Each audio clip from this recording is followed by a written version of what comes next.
So your blog ranks, your SEO metrics look fine, your CEO posts on LinkedIn every Tuesday, and somehow ChatGPT still doesn't know that your company exists. There's a specific reason for that, and it's not that you need more content. It's that you're investing in the layer of content that LLMs trust the least. If you're in B2B content right now, you're probably in this bind where you've read the AEO playbooks, you know your SMEs, your PMs, your solution engineers, your VPs of customer success. They should be publishing under their own names consistently with a point of view, but they have actual jobs. Nobody has 33 hours a week to figure out which experts to activate, what they should say, how to turn 20 minutes of someone's thinking into a month worth of citation-worthy posts.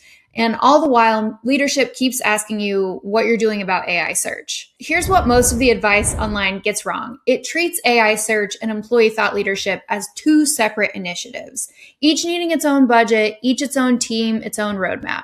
I want to be clear. These should be one program. This infrastructure that turns your SMEs into resolvable experts on LinkedIn is the same infrastructure that makes your brand citable in things like ChatGPT, Perplexity, and Claude, and Google AI mode. And once you see why, you can't unsee it. So let me show you this framework. Quick data point to ground us. Recent research shows 85% of AI citations come from third-party platforms, not brand-owned sites. But most B2B SaaS companies are investing in one or two source types, a company blog and maybe a CEO LinkedIn presence where they're doing thought leadership. They're building a content program on the exact surfaces that LLMs weigh the least. I call this map of imbalance the source signal stack. The source signal stack is a 4-layer map of what LLMs actually cross-verify when they decide who and what to cite. Layer 1 is brand signals, so your owned media.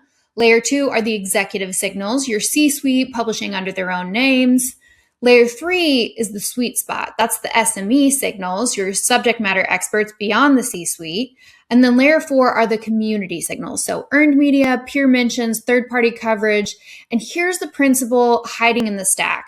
The further a signal is from brand control, the more weight the LLMs give it. So layer 1 is the foundation. Without brand signals, LLMs have no canonical definition of what your company even is. Stripe is very good at this. Their documentation is probably the closest thing a B2B company has to a perfect layer 1.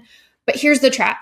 Most programs stop at layer 1. You've got 2 years of SEO blog posts with no bylines, no named experts, no original data. So the problem is structural. LLMs discount self-referential brand content the same way an editor discounts press release. Here's the test. If you removed your company's name from every blog post, would the content still tell an LLM who you are? If not, you have a branding problem, not an authority problem. Layer 2 is your first human layer. So your CEO, founder, CMO publishing under their own names. This is why people like Patrick Collison at Stripe or Toby Lutke at Shopify show up in AI Answers.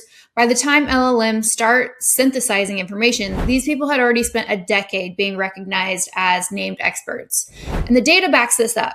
59% of LinkedIn content that gets cited comes from individual members, not company pages. But here's the catch. Executives are still structurally tied to a brand. So an LLM often treats a CEO praising their own company roughly the same way it treats a company praising itself.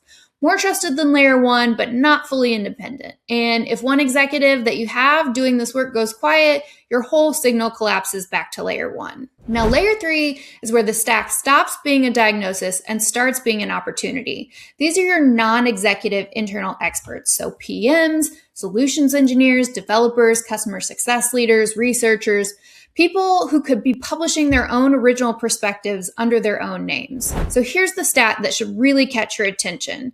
96% of B2B companies say that they create thought leadership, but only 37% actually involve employees with specialized expertise. Of that 37%, fewer than 5% of the total roster is doing the work. Most B2B companies have an org chart full of experts who are structurally invisible to AI. Activate just 3 to 5 of them, and you've multiplied your company's citable surface area by 4 to 6 times, with cross-verifiable signals LLMs can actually trust. Layer 4 is the most powerful and probably the most misunderstood. These are things like third-party sources, so podcasts, trade press quotes, Reddit threads referencing people by name, peer shoutouts, panel citations, 85% of AI cited links come from earned coverage. So brands mentioned across 4 or more non-affiliated platforms are 2.8 times more likely to appear in ChatGPT responses. But here's the thing that everyone gets wrong.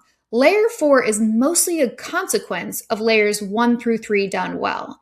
You don't buy your way into community signals. You should not. That's a red flag if you are doing that. Please stop. A reporter who quotes your VP of engineering because that VP has been publicly sharing their expertise long enough to be findable is a win. So treat layer 4 as a PR tactic and you'll spend a lot of money without moving the citation needle. This is how you do layer 4 right. It kind of happens on its own. So here's what a properly stack looks like in motion. A subject matter experts published a contrarian take on LinkedIn, for example. From there, a trade publication quotes her. 2 peers then reference it, tagging her. Your company blog expands the argument with a bylined piece. Your CEO then cites this framework on a podcast. A newsletter picks it up. Someone on Reddit says, I've been thinking about named experts point on X, fill in the blank. That's 1 insight, 7 signals across 5 platforms. 1 named human, LLMs can now cross-verify from multiple unrelated angles. This is exactly what AI systems are looking for, and it's why a full stack outperforms a content program with 5 times the volume, but everything concentrated in layer 1. You can diagnose your own stack in about 15 minutes. So search your company in ChatGPT. Does it describe you the way you describe yourself? That's layer 1. Then search your CEO. Do they appear as a named expert in your category? Here's layer 2. From there, can you name 3 internal subject matter experts an LLM would already recognize? This is layer 3. In the last 90 days, how many independent third-party sources mentioned your people, not your company, by name? That's layer 4. If only one of these returns a strong yes, you have a top-heavy stack, and that's the most common failure pattern in B2B. The brands that win AI search over the next 18 months won't be the ones with the most content. They'll be the ones with the fullest stack, and specifically, the ones who figure out layer 3 first. Entity authority compounds, and once LLMs anchor their graphs around a competitor's named humans, displacing them is going to get expensive fast. So this window is narrower than it looks, and the stack is the work.